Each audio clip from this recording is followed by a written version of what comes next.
Assalamualaikum warahmatullahi wabarakatuh. Perkenalkan, kami dari kelompok 9, saya Angelic Mirel, Saya Alegiri Tamara. Dan saya Karin Saulina, dan kami akan menjelaskan tentang kuantisasi pertumbuhan mikroba menggunakan optical density. Pertumbuhan bakteri. Apa itu pertumbuhan bakteri? Pertumbuhan bakteri atau pertumbuhan mikroba adalah peningkatan jumlah sel bakteri atau massa bakteri dalam suatu sistem ketika tersedianya nutrisi dan lingkungan yang cocok bagi masing-masing bakteri.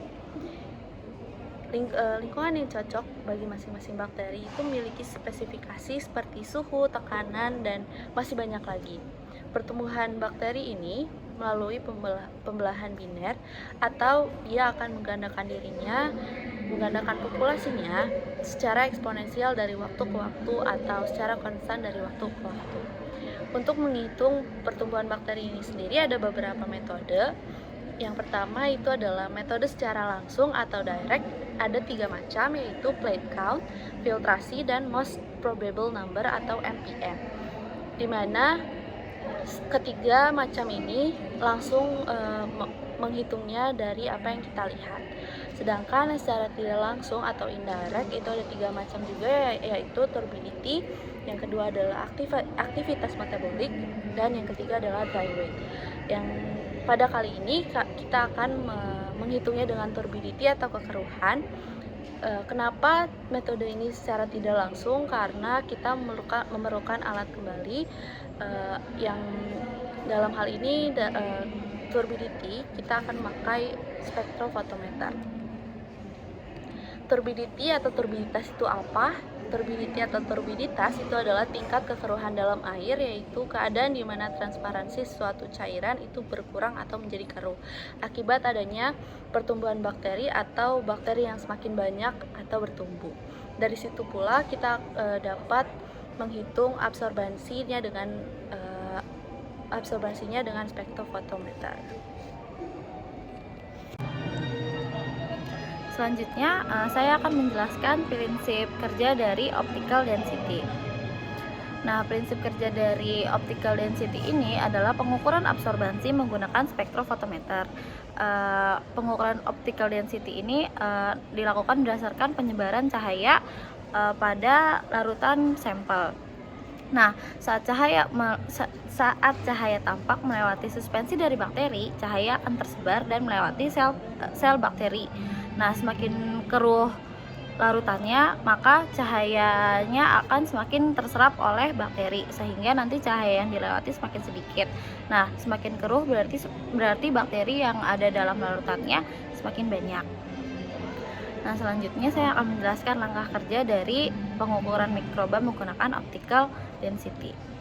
Nah, yang pertama adalah kita harus menyiapkan sampelnya. Nah, sampelnya ini terdiri dari mikroba-mikroba yang dilarutkan dalam larutan. Selanjutnya kita akan mengambil kultur dan melakukan resuspensi agar mikrobanya tersebar dalam larutan tersebut. Nah, selanjutnya kita akan mengambil sampel, terus sampelnya akan dipindahkan ke dalam kuvet untuk diukur absorbansinya di spektrofotometer. Nah, selanjutnya larutan dikocok terlebih dahulu, tujuannya sama, agar mikrobanya tersebar dalam larutan. Selanjutnya spektrofotometer harus diukur terlebih dahulu. Nah, pengukurannya ini panjang gelombangnya kita atur sesuai dengan panjang gelombang dari larutan yang akan kita gunakan. Nah, selanjutnya kita mengatur belangko pada alatnya. Caranya yaitu kuvetnya kita isi pelarut, terus kita masukkan ke spektrofotometer. Nah, terus kita klik 0 untuk mengatur baseline-nya. Nah, jadi nanti alatnya bisa digunakan untuk mengukur sampel. Nah, kalau kita udah ngatur belangkonya, selanjutnya kuvetnya kita ambil, lalu kita pakai kuvet lain, kuvet sampel yang diisi dengan sampel. Selanjutnya kita letakkan pada alatnya, lalu alatnya akan mengukur absorbansinya tanpa perlu ditekan apa-apa. Selanjutnya kita akan membahas mengenai interpretasi pengukuran optical density ke dalam kurva. Jadi untuk optical density yang sering dipakai di sini adalah OD600, di mana diukurnya pada panjang gelombang 600 nm.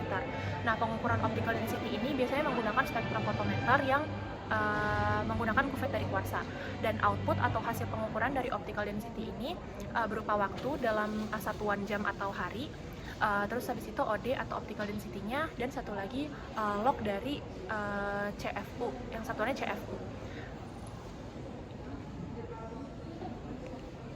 Berikutnya kita akan membahas mengenai kurva dan penjelasannya. Jadi saya mengambil salah satu contoh dari pengukuran optical density, di mana didapat output berupa waktu dalam satuan jam, absorbensi dalam satuan OD, dan log jumlah sel dalam satuan CFU atau CFU per mili, di mana CFU di sini adalah colony forming units atau satuan yang digunakan untuk menyatakan koloni, jumlah koloni atau bakteri. Nah, untuk OD sendiri adalah nilai yang menunjukkan tinggi rendahnya pertumbuhan atau populasi bakteri dalam suatu media. Nah, dari hasil pengukuran ini kita dapat menginterpretasikannya dalam bentuk kurva, di mana dalam kurva-kurva tersebut kita dapat melihat fase-fase apa saja yang terjadi dalam pertumbuhan bakteri. Nah, fase pertama adalah fase log. Fase log sendiri adalah fase penyesuaian bakteri dengan lingkungannya yang baru. Durasinya ini bervariasi, ditentukan dari komposisi media, pH, suhu, aerasi, jumlah sel, dan sifat fisiologis. Nah, ketika sel telah menyesuaikan diri dengan lingkungan barunya, baru sel akan mulai membelah hingga mencapai populasi maksimum.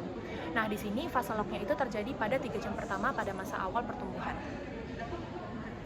Kemudian fase yang kedua adalah fase eksponensial. Fase eksponensial ini ditandai dengan periode pertumbuhan yang terbilang cepat. Setiap sel dalam populasi membelah menjadi 2, dan derajat pertumbuhan bakteri pada fase ini sangat dipengaruhi oleh sifat genetik yang diturunkan. Nah, dari kurva pertumbuhan bakteri Staphylococcus aureus ini, fase eksponensial terjadi pada jam ke-18 dengan absorbensi sebesar 1,641. Berikutnya adalah fase stasioner. Nah, fase stasioner ini terjadi pada jam ke-18 setelah masa inkubasi. Nah, pada fase ini terjadi keseimbangan antara pertumbuhan dan kematian dari sel bakteri tersebut.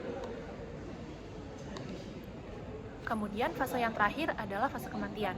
Nah, fase kematian ini terjadi ketika laju pertumbuhan bakteri sama dengan laju kematiannya, sehingga jumlah populasi organisme ini akan tetap.